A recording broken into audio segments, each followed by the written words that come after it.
que ça représente le peuple un truc? Bah non, parce que c'est pas une élection.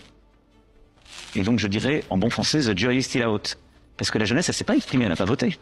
Mais je constate qu'aucun d'entre eux, contrairement à ce qui s'est passé au Gabon, n'est pressé de faire des élections libres. Et que, qu'est-ce qu'ils ont fait au bout de quelques années? Ils ont été appelés l'assureur en dernier ressort de leur sécurité, pas de la sécurité de leur peuple, les Russes. Qu'est-ce qu'elles font, ces milices russes? Parce que ce sont des milices privées et publiques. Elles mettent la main sur les ressources et elles protègent les putschistes.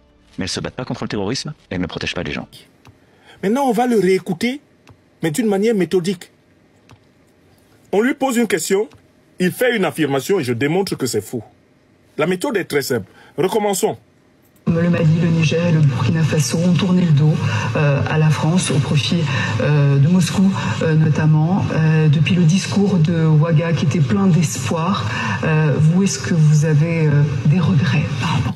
D'abord, je corrige la question de la journaliste. Le Mali, le Burkina Faso et le Niger ont tourné le dos à la France au profit de Moscou. C'est faux. Le Mali, le Burkina Faso et le Niger ont décidé de pratiquer une politique respectant une trilogie. 1. La défense de leur souveraineté. 2. Leur liberté de choisir leurs partenaires stratégiques. 3. La défense des intérêts vitaux de leur population. Nous au Mali, là, au Burkina Faso et au Niger, c'est cette politique que le président Goïta, le président Ibrahim Traoré et le président Tiani sont en train de mener. Le président Goïta, le président Tiani et le président Traoré ne sont pas en train de défendre les intérêts vitaux du peuple russe. Ils ne sont pas en train de défendre l'or, l'uranium, le manganèse, le pétrole, le gaz de la Russie. Non. Ils ne sont pas en train de défendre le coton russe, le blé russe. Non. Le président Goïta, le président Tiani, le président Traoré sont en train de défendre les intérêts vitaux des peuples maliens, burkinabés, nigériens, les peuples sahéliens, les peuples africains. Nous en Afrique, là, qui regardons leurs pratiques, c'est ce que nous savons.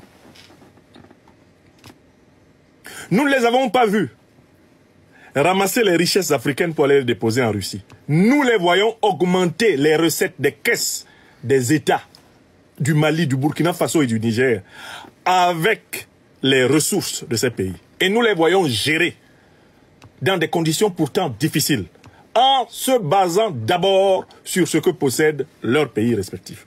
Madame la journaliste, les Africains ne veulent pas devenir des Russes. Et les Russes n'ont jamais colonisé les Africains. Les Russes n'ont jamais impérialisé les Africains. Les Russes n'ont jamais réduit les Africains au statut de zone de monnaie coloniale. Les Russes n'ont jamais créé un système pour imposer aux Africains leurs dirigeants. La journaliste elle-même, qui mène l'interview du président Emmanuel Macron, commence par une aberration. C'est le manque de respect profond envers le désir de souveraineté, de liberté de choix stratégique, de défense des intérêts vitaux des Africains qui s'expriment dans le Sahel. À partir même de la question posée au président Macron par cette journaliste, l'interview tout entière, c'est une interview basée sur le faux, le déni de la réalité. C'est une interview décalée, coupée de ce que l'Afrique aujourd'hui est. Mais laissons M. Macron répondre. Et nous allons le contredire à chacune des thèses qu'il va affirmer. Des regrets, moi j'en ai beaucoup pour la jeunesse de ces pays. Je vous le dis. Parce que c'est une jeunesse à laquelle je suis éminemment attaché. Je dis pas ça parce que vous êtes là, mais parce que, là encore, on a des millions de Maliennes, de Maliens, de Burkinabés, de Nigériens qui vivent en France. Le président Macron vient de dire quelque chose qui est faux. Si le président Emmanuel Macron, président de la République française, était attaché à la jeunesse africaine, la jeunesse africaine ne constituerait pas l'essentiel des centres de rétention et d'expulsion administrative du sol français. La jeunesse française, africaine, en France, ne serait pas en train de dormir sous les ponts de Paris. Elle ne serait pas en train de mourir dans la mer Méditerranée parce qu'on l'empêche d'entrer légalement en France. La jeunesse africaine ne serait pas en train de mourir aux portes de l'Angleterre, dans la région de Calais, où elle constitue l'essentiel des migrants de la misère.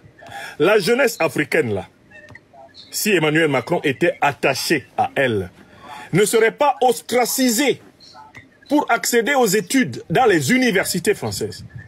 Elle ne serait pas confrontée aux complications de plus en plus inouïes qui lui ont été faites pour accéder au système de formation et d'enseignement en France. Et cette jeunesse ne constituerait pas l'essentiel de la population discriminée dans le monde de l'emploi ici en France. Monsieur Macron n'est pas le défenseur de la jeunesse africaine. Ça tombe bien, l'Afrique ne lui a jamais demandé de défendre sa jeunesse. Ce n'est pas son rôle. Il est le président de la République française. Sa fonction est de défendre le peuple français, la jeunesse française. Cela suffit bien.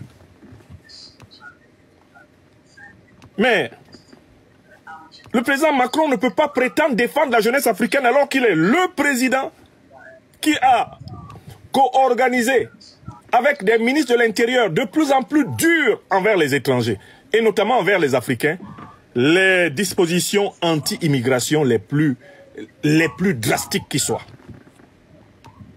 Mais l'opinion africaine a été tenue ici en haleine pendant plusieurs jours par la procédure d'expulsion d'un jeune Africain pourtant réfugié politique en France, Souleymane Gbagbo Koné. Oui ou non?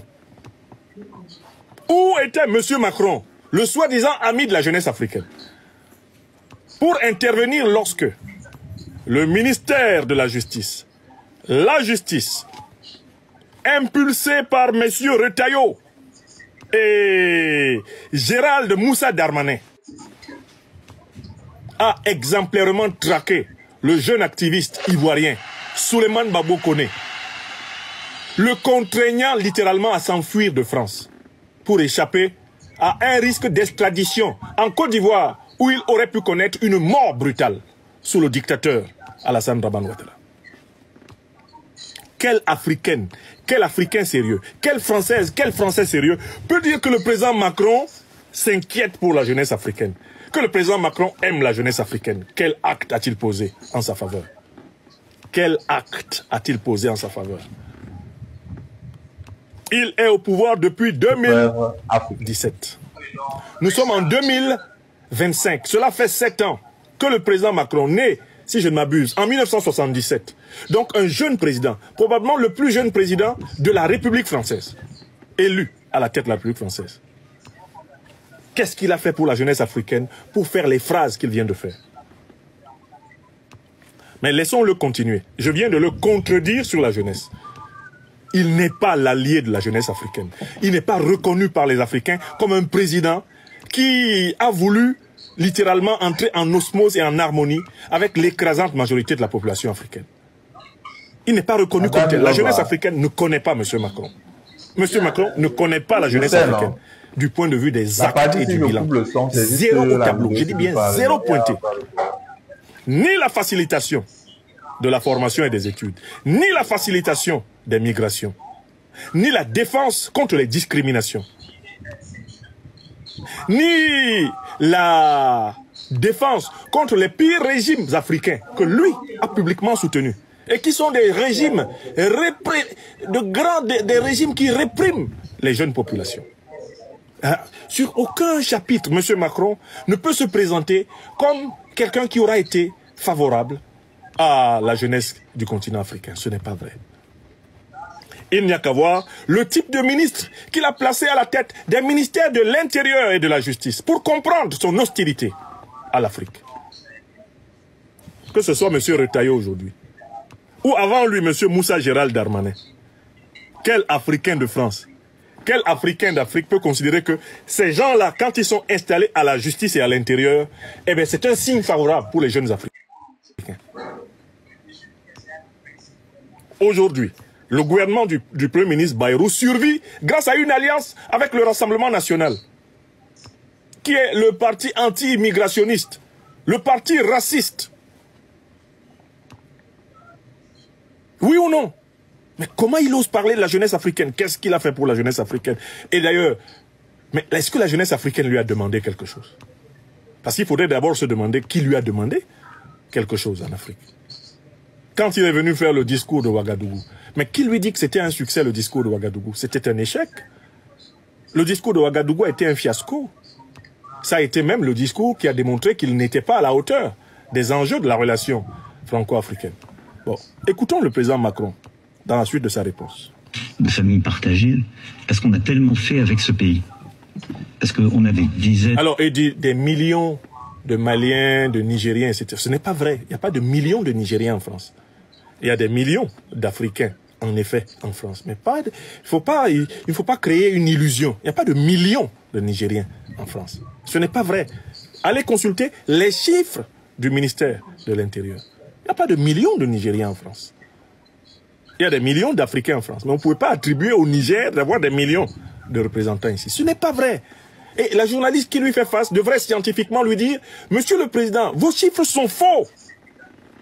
Il n'y a pas de millions de Nigériens en France. Il n'y a pas de millions de Nigériens en France.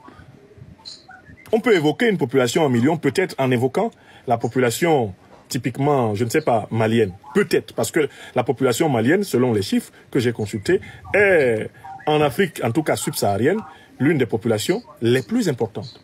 La plus importante population d'origine subsaharienne en France. Ok, d'accord. Mais n'en profitez. Alors, vous êtes à Douala, au Cameroun, et vous souhaiterez mettre votre domicile, votre entreprise entre les mains d'une entreprise de sécurité privée professionnelle disposant des agents de sécurité entraînés. Alors, voici la solution à votre problème. Contactez rapidement la société Sunshine Security Service qui se chargera de mettre à votre disposition du personnel entraîné, formé et professionnel qui se chargera de sécuriser vos biens et personnes 24 heures sur 24. Le lien est dans la barre de description. Les numéros s'affichent à l'écran. Contactez-les et vous aurez rapidement un devis estimatif selon votre site.